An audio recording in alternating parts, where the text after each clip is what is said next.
Hello everyone, Don here, back with another progress report on the Corsair. As I left off last week, I was working on the engine mount and such, so I went ahead and tinkered some more with that, but I was working on getting the mounts made that I believe I showed in the last video, the little rings and how I was going to pin them and everything. Well, I've since changed my mind on the lower mounts. I'd mentioned I was going to be using that aluminum angle to mount onto the board, so it stuck out, and then I was laying in bed thinking something, I'd like to see it a little beefier than that.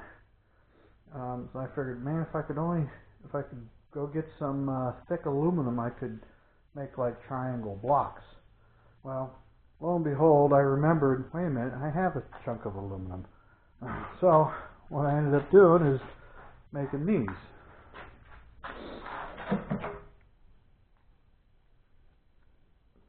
The mounts there, and the other rubber mounts on the inside of that one. And then what will happen is, I got both of them made. I just got one sitting on the table over here. And this is the locations of them right here on these little tabs. Like, again, I cut this end off, but essentially what happens is it goes like this. This piece of plywood is going to be that 3/4 inch plate that bolts to the bottom of the engine where the oil pan used to be. And I will, when I cut this out of aluminum 3/4 inch thick, I'll drill 4 holes to locate and bolt down into these. So I've got plenty of material thickness here for 4 bolts come in, probably somewhere between 1/4, maybe 5/16 inch. These are 3/8. They don't need to be that heavy. There'll be 4 of them, and then in the board I will use countersink bolts. So these will be drilled countersunk so they're flush. So you bolt these on like this.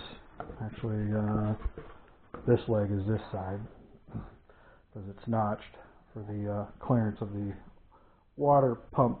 Kind of sticks out right here, so there'll be a notch in the top of this board, but the bottom of the whole thing will still be like this, but it'll just have a step in it here. So they'll bolt down through with countersinks. This will get bolted to the bottom of the motor, and then the bolts for this these will get bolted down through here, then get bolted to the bottom of the motor. So these bolts won't be able to back out. They'll be trapped between the block from the oil pan around here, at least some of them, but they'll be Loctited in place. So that takes care of that. And when it's all said and done, these line up with these. So I made this just a little thicker here. The height of this is a little higher than it should be. So when I put them all together, put these on the motor, put that on the motor, it's going to be a little too wide. I did that just in case it wasn't. I can always mill off some of this, trim that down. But yeah, these started out with 3-inch thick aluminum block. I'll show that to you. But here's what it looks like. There's the counter bore in there, which is tapered and everything, just like these ones. So I won't need these 4 anymore. So that's just like that, but it's machined inside the block. So all that was done, on the lathe with the 3-jaw and a 4-jaw. It started out in the 4-jaw, so I could turn this. It had to be offset. So I offset that in the 4-jaw chuck, bored this side all out, and I turn around. I did both of them, then I put this in the 3-jaw chuck to center this up, and then counterboard everything. So I spent all week doing this. So I think I started on these either Monday night or Tuesday. Monday or Tuesday I started making these. And I worked on them Monday, Tuesday. Wednesday morning I was out here tinkering on before I went out driving. After I got done driving, I'm home by 5:36. Came out, worked on boring this thing out. And then again Thursday morning, Friday morning, I was out here for at least an hour working on these 2, and then cutting them all out. So all this was cut on the table saw. As you can see, this mount, just like before, goes in there, and that rubber bushing sets in there and locks in place.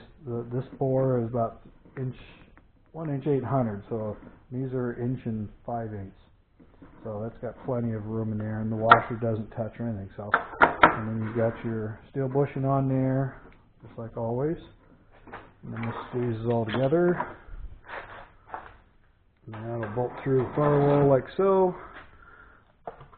And this will come up here and bolt on like so, and that's basically where the motor sits. So, and then again, this is going to be 3/8 inch aluminum, just like everything else. So that's what I've been working on all week, is just these two. And to do this finish you see on there is done on a disc sander. I've got my little 1 inch belt sander I use for a lot of stuff, but I needed some belts. And I remember I used to have a table with a disc sander for my little belt sander. Here's the chunk of aluminum I started with. This is 3 inches thick, and that's a little drawing of it, which would look like, I mean, if it was, since it's in the airplane, it looks like this. This is the thick part where the bolts come through, and then that's where the bushing is. So I just drew it up on each end. They had to be offset, like this one's drawn on the bottom. This one would, yeah, this is the same thing, because this chunk is cut off of there, because I only needed it 2 inches wide, and then it was cut on a 45 after I machined them. So one's offset this way, the other's offset, you know, the opposite way, because that's the only way I could get 2 of them out of one chunk. I didn't want to use up more than I needed, so I had to be careful on how I cut them. But that's cut off, and all this was cut off with my table saw, as you can see. A lot of these, there's a lot more filings outside, but I used the saw to cut little 45-degree angles on those blocks. After they're cut, they're square. The blocks were square. So I'd put the saw on the table saw at a 45, and I'd rip it across here, rip it across there. And then after that was done, then I'd set it at 22.5, and I'd cut this point off, this point, this point, this point. And it would give me a kind of a semi-round fixture. And then I used the sander. So, but this is the original disc from the sander, and I think I was trying to bush it to fit the motor, because the motor on the sander wasn't the original motor. I had this on there, and I can't remember where I turned this, what lathe I used to do this, but it's got a few chatter marks, but it's cracked. I think I tried pulling it off with a gear puller, and it cracked, because it's just real thin casting. And then after machining it, from before, it's actually a little concave. You see light underneath it. So, but I said, well, I can weld that, and I was like, screw that. I've got this 1/4 inch plate. I had this big 1/4 inch plate, thick plate. This thing was almost twice that size. It was essentially that size. So I just took the disc, found a clean corner, didn't have any holes in it, cut a chunk out of it, did the same thing. Just went in with this saw, set it at 45, and knocked off the corners. And then did again with the 25 all the way around, 22.5, excuse me. My center, I'd marked it on the center first, punched it, and then I drilled it out for a 1/2 inch hole, put a bolt in it, chucked it up in the lathe, and then I spun it round. And then, so the end result, I spent most of today putting this back together. For this, I just got this belt from my friend. The Lowe's didn't have any more, but he had a whole bunch, so he gave me one. He told me, take a couple. I said, no, thanks, I'll just take one. So, but this is the disc I made for it. And it runs nice and true. I'll turn some light on here. Plug it in. Nice and quiet. As soon as I put that belt on there, I had to go buy a new belt. The other one was all cracked up real bad. And then this pulley is literally shot. I think this is a 4L belt, 1/2 inch. And this was probably like a 3, which would be like a 3/8 inch belt. But it's worn funny. The inside's worn. The old belt had worn down in there and just kind of screwed it up, messed it up, something like this. But that worked great. These discs I bought at Harbor Freight. They're made by Bauer. You get a 60, 80, and a 120, and this is the 120. I already took the 80 off, so it's going to need some new glue. I'm surprised it peeled that glue that much, but this is a cloth back thing, and let me tell you, these are 9-inch discs, This is only 8-inch, so I had to cut it off. Took a utility knife to cut it, and let me tell you, that stuff is tough to cut. It is really durable, so I'll have to clean all this glue off. And I do have some other contact adhesive in a can. It's there right here. This is a high temp upholstery adhesive for headliners, so I can put that on there when I have to change it, but I can still reuse it. There's nothing wrong with it. I just took the 80 off to do a finer polish on it after it was all said and done. So I spent, oh my God, 3-4 hours working on this today. I had to find this unit, which was out in my shed out back. It comes with the little miter thing, but I threw this in a bucket of acid for 2 days to clean off the rust that was on it. This is just rust from washing it down, but and then these holes wouldn't allow this thing to come all the way up to 90 degrees, so I had to ream in there with a die grinder and had to find some bolts to put in there, and then I only had 2 bolts on the motor and had to get 2 for that. Still missing one there, and then I polished up the shaft where this was on there, and it wasn't in line with that one. And then this pulley here I took off because whenever I'd run this thing it would howl for a while, and this thing was getting real gummy. It's a brass bushing in there, so I took it off, took the shaft off, polished it up, put it back in, cleaned the pulley out, put oil on there, so now it's nice and smooth. I spin this by fingers, it spins real easy. So there's the new 1/2-inch belt that'll go on there. But I gotta go find the pulley. And this is this is a 15mm bore, but I don't need a 15. I'll get a 1/2-inch and I'll just bore it out. So I spent, oh my goodness, probably 3 hours today or more on this, and then getting this thing to run true.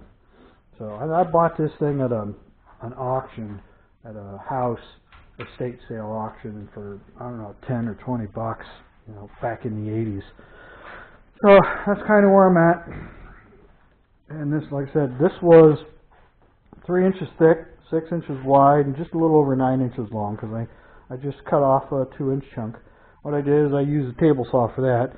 Run the blade up 1/2 inch, put the fence on there, run it through, cut a 1/2 inch at bottom, then you flip it over, run it through, cut it again, raise it up another 1/2 inch, cut it again, just keep going back and forth until you get her cut off. So that's how you can see all the different lines in there from each pass I did. But yeah, if you ever need to cut anything heavy, and it only took, I'm telling you, it didn't take 5 minutes to cut that off.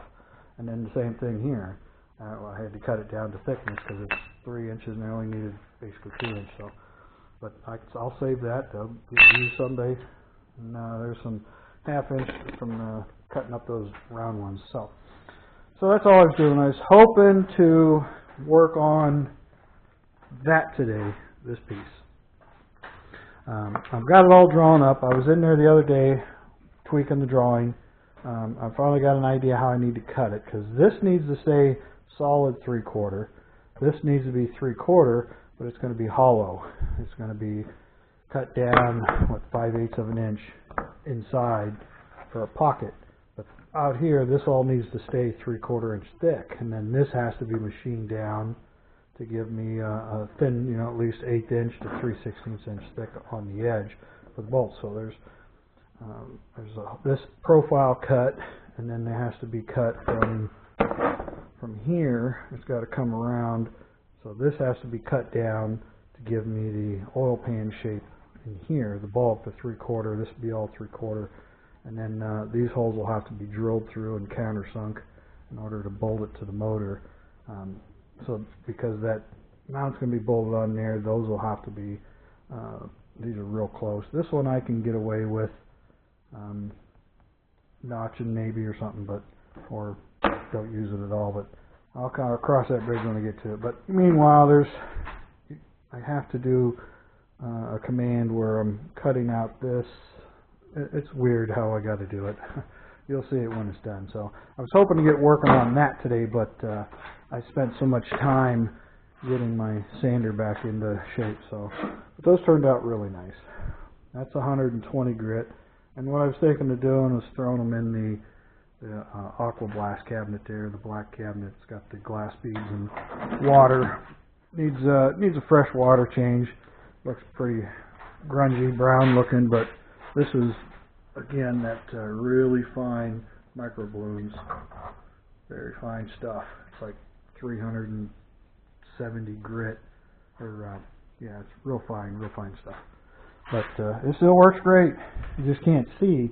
What I needed is an exhaust fan, because when it's spraying, it's just making a mist in there all the time, and it basically fogs up in there, especially with the temperatures.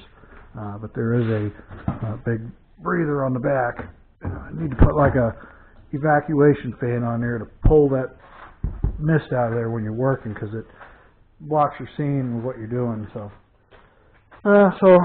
once I get that done, mounted on there, we'll either get working on the oil tank, or if I get some money, I'll buy the tubes and get working on the new intake manifold.